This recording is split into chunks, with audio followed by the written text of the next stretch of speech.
Pour ce qui est du président du CSP, le ministre Katina, ce qu'il dit le concernant, ce qui est fait le concernant, participe de l'ignorance et de l'inculture politique. C'est ça. De l'ignorance et de l'inculture politique. À ce que je sache, à ce que le PPACI sache, la Côte d'Ivoire n'est pas en guerre contre aucun pays de l'AES. Ce ne sont pas nos ennemis. Au point que lorsque quelqu'un s'y rend, il devient persona non grata ou alors ennemi public. Ça, c'est le principe qu'il faut poser. La Côte d'Ivoire entretient des relations diplomatiques avec le Burkina, le Mali, le Niger. Nous ne sommes pas en rupture. Mieux, je crois savoir que le chef de l'État de Côte d'Ivoire n'a de cesse de tenter d'inviter le président de la transition malienne, Assimi Goïta, en Côte d'Ivoire. Et qu'un représentant de l'AES, ou bien des représentants de l'AES ont même été reçus ici à Abidjan. Il n'y a donc aucun problème entre la Côte d'Ivoire et ces pays-là. Ça, c'est le contexte général. De façon plus particulière, le ministre Katina est allé représenter le président Laurent Gbagbo, qui a été invité par une association burkinabé qui voulait l'honorer dans le cadre de la recherche de la paix et lui décerner même un prix. Et le président Laurent Gbagbo a dépêché le ministre Katina pour le représenter. Et c'est donc en reconnaissance de cet hommage rendu au président Laurent Gbagbo que le ministre Katina a remercié ses hôtes du jour et a rappelé que cette reconnaissance, cet hommage qui est fait par cette association n'est pas le seul.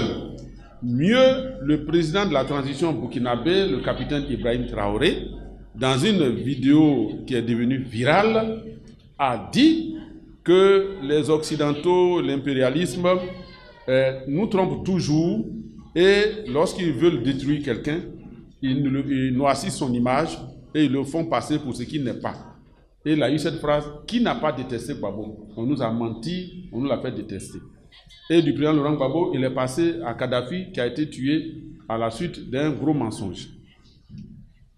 Le disant, il reconnaît, longtemps après bien sûr, que le mal a été fait, que le président Laurent Gbagbo a été victime d'une machination et d'une manipulation. Et c'est ce qu'il a reconnu. Maintenant, les pays de l'AES, qui sont nos frères, font face à une grande menace. Tous les jours, ce sont des attaques terroristes dans chacun de ces trois pays. Quel mal y a-t-il pour un Africain à soutenir ses frères africains qui sont en but à des mouvements djihadistes qui endeuillent et sèment la désolation dans ces pays-là?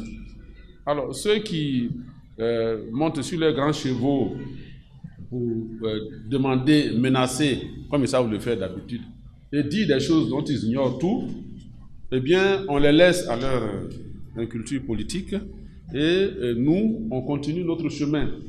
La Côte d'Ivoire de Laurent Gbagbo, le PPACI de Laurent Gbagbo, est un parti qui sait ce qu'il dit, et ce qu'il fait, il le dit, et ce qu'il a promis de faire, là, il le fait. Si c'est par rapport à la CEDEAO que certains ont des urticaires, je suis désolé. La CEDEAO, que les pays de l'AES ont quitté là, n'a rien fait pour mériter d'être célébré. Pour ce qui nous concerne, le PPACI en tout cas. Nous l'avons vu ici, en 2011, et nous savons, et le président Laurent Gbagbo l'a dit, que la CEDEAO, là, la seule chose de bien, c'est sa création. Et qu'il faut la réformer. Si, fatigués d'attendre qu'elle soit réformée, des pays la quittent, eh bien, ceux qui sont restés, si vous voulez qu'on fasse revenir les frères qui sont partis, ce n'est pas en tirant sur eux, en les vouant aux gémonies, qu'on va les faire revenir. Lorsqu'on a un problème, il faut avoir le courage de l'identifier et de le traiter en tant que communauté, plutôt que de casser le thermomètre parce que le bébé fait de la fièvre.